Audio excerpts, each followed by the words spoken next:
China is cracking down on Tesla door handles. One thing I have learned from covering electric vehicles for years is that not everything on your car needs to be reinvented in some supposedly futuristic way. Call me old-fashioned, but I still like having some physical buttons instead of every control being routed through a big screen. And those electronic charging port doors? Come on, a little flap works just fine. There's no need to add unnecessary failure points. But arguably, the worst offender has been the flush, hidden and electronic door handles that Tesla pioneered and quickly spread throughout the industry. They supposedly offer benefits for aerodynamics and range, and mechanical simplicity to reduce costs. In reality, however, they've become a persistent safety issue, often preventing passengers and first responders from getting in and out of a car during an emergency. On this week's Plugged In podcast, we're discussing how China is issuing the biggest crackdown on those door handles yet,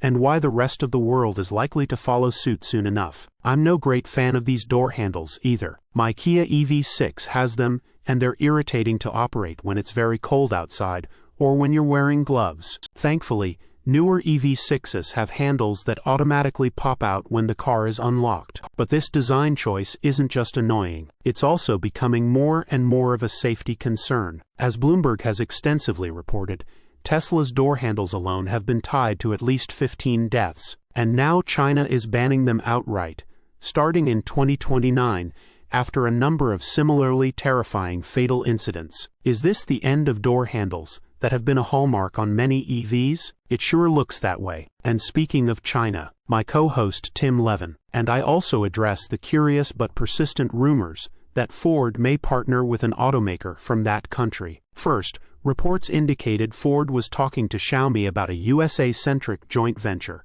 which both companies swiftly denied. Then, more news emerged saying Ford may also be talking to Geely, the Chinese owner of Volvo and Polestar. For now, Ford isn't saying one way or another. But could this turn into something more as American automakers perhaps find ways to join with China's advanced auto companies, rather than try and beat them? We'll see. But the incursion of Chinese EVs into North America will surely be one of the biggest stories to watch this year. Source: reposted and summarized from Patrick George at insideevs.